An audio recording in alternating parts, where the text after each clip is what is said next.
Hello food lovers, ಇವತ್ತಿನ recipe pasta. ಈ ಪಾಸ್ತಾನ ಎಲ್ಲರೂ ಇಷ್ಟಪಟ್ಟು ತಿಂತಾರೆ. ಇದರಲ್ಲೂ ಮಕ್ಕಳಂತೂ ತುಂಬ ಇಷ್ಟಪಟ್ಟು ತಿಂತಾರೆ.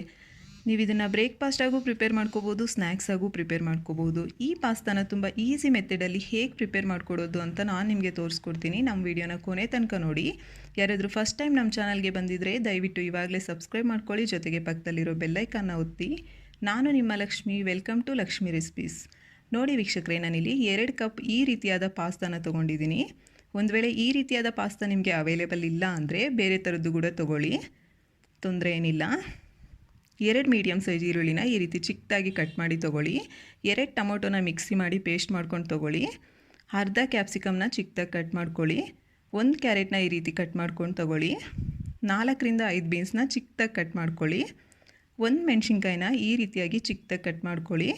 ಹಸಿ ಶುಂಠಿ ಮತ್ತು 4 ಬೆಳ್ಳುಳ್ಳಿನ ಈ ರೀತಿಯಾಗಿ ಚಿಕ್ಕದಾಗಿ ಕಟ್ ಮಾಡ್ಕೊಂಡು ತೊಗೊಳ್ಳಿ. ಒಂದು ವೇಳೆ ಅವೈಲೇಬಲ್ ಇಲ್ಲ ಅಂದರೆ ಜಿಂಜರ್ ಗಾರ್ಲಿಕ್ ಪೇಸ್ಟ್ ತೊಗೊಳ್ಳಿ. ಸ್ವಲ್ಪ ಕೊತ್ತಂಬರಿ ಸೊಪ್ಪು, 1 ಪ್ಯಾಕೆಟ್ ಪಾಸ್ತಾ ಮಸಾಲ ತೊಗೊಂಡಿದ್ದೀನಿ ನಾನಿಲ್ಲಿ. ಅವೈಲೇಬಲ್ ಇಲ್ಲ ಅಂದರೆ ನಿಮಗೆ ಮ್ಯಾಗಿ ಮಸಾಲ ತೊಗೊಳ್ಳಿ. 2 ಅವೈಲೇಬಲ್ ಇಲ್ಲ ಅಂದರೆ ಸ್ಕಿಪ್ ಮಾಡ್ಬೋದು, ಬಟ್ ಆ ಫ್ಲೇವರ್ ಬರಲ್ಲ.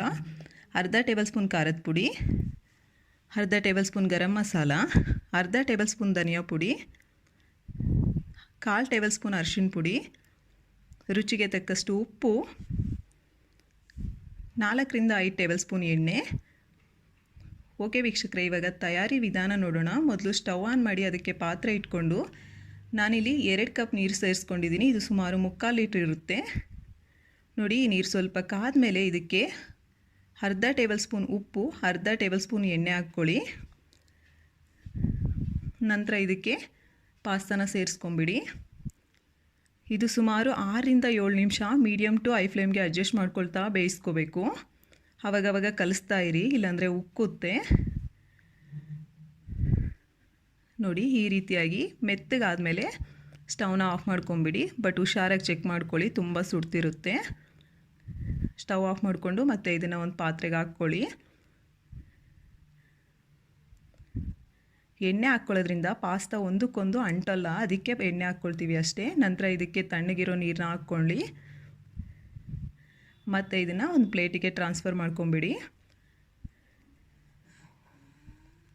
ನೋಡಿ, ಈ ರೀತಿ ಎಲ್ಲವನ್ನು ಪ್ಲೇಟಿಗೆ ಹಾಕ್ಕೊಂಡು ಪಕ್ಕಕ್ಕೆ ಇಟ್ಕೊಂಬಿಡಿ. ಇವಾಗ ಮತ್ತೆ ಸ್ಟವ್ ಆನ್ ಮಾಡಿ ಅದಕ್ಕೊಂದು ಬಾಣಲಿ ಇಟ್ಕೊಂಡು ಎಣ್ಣೆನ ಹಾಕ್ಕೊಳ್ಳಿ. ಎಣ್ಣೆ ಸ್ವಲ್ಪ ಕಾದ್ಮೇಲೆ ಇದಕ್ಕೆ ಈರುಳ್ಳಿ ಮತ್ತು ಮೆಣಸಿನ್ಕಾಯಿನ ಸೇರಿಸ್ಕೊಂಡು ಮೀಡಿಯಮ್ ಟು ಲೋ ಫ್ಲೇಮ್ಗೆ ಅಡ್ಜಸ್ಟ್ ಮಾಡ್ಕೊಳ್ತಾ ಫ್ರೈ ಮಾಡ್ಕೊಳ್ಳಿ.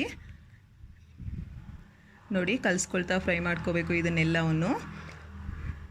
ಹಾಗೆ ಸ್ವಲ್ಪ ಸಾಫ್ಟ್ ಆದಮೇಲೆ ಇದಕ್ಕೆ ಜಿಂಜರ್ ಗಾರ್ಲಿಕ್ಕು ಮತ್ತು ಉಪ್ಪನ್ನ ಹಾಕಿ ಎಲ್ಲವನ್ನು ಕಲಿಸ್ಕೊಳ್ತಾ ನೀಟಾಗಿ ಫ್ರೈ ಮಾಡ್ಕೊಳ್ಳಿ. ನೋಡಿ, ಈ ರೀತಿ ಒಂದು ಸ್ವಲ್ಪ ಸ್ಮೂತಾಗಿ ಆದಮೇಲೆ ಇದಕ್ಕೆ ನಾವು ತಗೊಂಡಂತಹ ತರಕಾರಿ ಕ್ಯಾರೆಟು, ಬೀನ್ಸು, ಕ್ಯಾಪ್ಸಿಕಮ್ನ ಹಾಕ್ಕೊಂಡು ನೀಟಾಗಿ ಕಲಿಸ್ಕೊಳ್ತಾ ಫ್ರೈ ಮಾಡ್ಕೋಬೇಕು. ಒಂದು ವೇಳೆ ನಿಮಗಿಲ್ಲಿ ಬೇರೆ ತರಕಾರಿ ಇಷ್ಟ ಇದೆ ಅನ್ನೋದಾದರೆ ಮಶ್ರೂಮು ಹಾಕ್ಕೋಬೋದು. ನೋಡಿ, ಈ ತರಕಾರಿ 60 to 70% ಕುಕ್ ಆಗಿದೆ ಅಂತ ಅರ್ಥ ಆದಮೇಲೆ ನಿಮಗೆ ನಾವು ಪೇಸ್ಟ್ ಮಾಡಿಟ್ಟಂತಹ ಟೊಮೊಟೊನ ಹಾಕ್ಕೊಂಡು ನೀಟಾಗಿ ಕಲಿಸ್ಕೊಳ್ತಾ ಫ್ರೈ ಮಾಡ್ಕೊಳ್ಳಿ. ನೋಡಿ, ಈ ರೀತಿಯಾಗಿ ಎಣ್ಣೆ ಬಿಡಬೇಕು, ಅಲ್ಲಿ ತನಕ ಫ್ರೈ ಮಾಡ್ಕೋಬೇಕು. ಅಷ್ಟಾದಮೇಲೆ ನೀವು ಇದಕ್ಕೆ ಅರಿಶಿನ ಪುಡಿ, ಗರಂ ಮಸಾಲ, ಖಾರದ ಪುಡಿ, ಧನಿಯಾ ಪುಡಿ ಇವೆಲ್ಲವನ್ನು ಸೇರಿಸಿ ಮತ್ತೆ ನೀಟಾಗಿ ಕಲಿಸ್ಕೊಳ್ತಾ ಫ್ರೈ ಮಾಡ್ಕೋಬೇಕು. ಇದನ್ನು ಯಾವುದೇ ಕಾರಣಕ್ಕೂ ಹೈ ಫ್ಲೇಮ್ಗೆ ಟರ್ನ್ ಮಾಡ್ಕೋಬೇಡಿ. ನೋಡಿ, ಮತ್ತೆ ಈ ರೀತಿಯಾಗಿ ಎಣ್ಣೆ ಬಿಡಬೇಕು, ಈ ರೀತಿ ಫ್ರೈ ಮಾಡ್ಕೋಬೇಕು. ಇಷ್ಟಾದಮೇಲೆ ನೀವು ಮೊದಲೇ ಬೇಯಿಸಿಟ್ಕೊಂಡಂತಹ ಪಾಸ್ತಾನ ಇದಕ್ಕೆ ಸೇರಿಸ್ಕೊಂಡು ಮಸಾಲ ಎಲ್ಲ ಅಂಟೋ ಥರ ನೀಟಾಗಿ ಕಲಿಸ್ಕೋಬೇಕು. ಎಲ್ಲ ಪಾಸ್ತಾಗೂ ನೀಟಾಗಿ ಅಂಟಬೇಕು, ಅಷ್ಟು ಚೆನ್ನಾಗಿ ಕಲಿಸ್ಕೋಬೇಕು ನೀವು ಇದನ್ನು. ಇಷ್ಟಾದಮೇಲೆ ಕೊನೆಯಲ್ಲಿ ಪಾಸ್ತಾ ಮಸಾಲ ಹಾಕ್ಕೋಬೇಕು. ಈ ಪಾಸ್ತಾ ಮಸಾಲ ಅಷ್ಟೇ ಎಲ್ಲದಕ್ಕೂ ನೀಟಾಗಿ ಅಂಟೋ ಥರ ಒಂದು 30 ಸೆಕೆಂಡಿಂದ 1 ನಿಮಿಷ ಬೇಯಿಸ್ಕೊಂಡ್ರೆ ಸಾಕು. ಕೊನೆಯಲ್ಲಿ ಕೊತ್ತಂಬರಿ ಸೊಪ್ಪನ್ನ ಹಾಕ್ಕೊಂಡು ಮತ್ತೆ ಒಂದು ಸಲ ನೀಟಾಗಿ ಕಲಿಸ್ಕೊಂಡು ಫ್ರೈ ಮಾಡ್ಕೊಳ್ಳಿ. ಇಷ್ಟೇ ವೀಕ್ಷಕರೇ, ನಿಮಗೆ ಪಾಸ್ತಾ ರೆಡಿ. ಸ್ಟವ್ ಆಫ್ ಮಾಡಿ ಸರ್ವ್ ಮಾಡ್ಕೊಳ್ಳೋದೆ. ವಿಡಿಯೋ ಇಷ್ಟ ಆಯಿತಾ? ಲೈಕ್ ಮಾಡಿ, ಆದಷ್ಟು ಜನಕ್ಕೆ ಶೇರ್ ಮಾಡಿ. ನಮ್ಮ ಚಾನಲ್ನ ಸಬ್ಸ್ಕ್ರೈಬ್ ಮಾಡಿಕೊಂಡು ನಮಗೆ ಸಪೋರ್ಟ್ ಮಾಡಿ. Thank you for watching.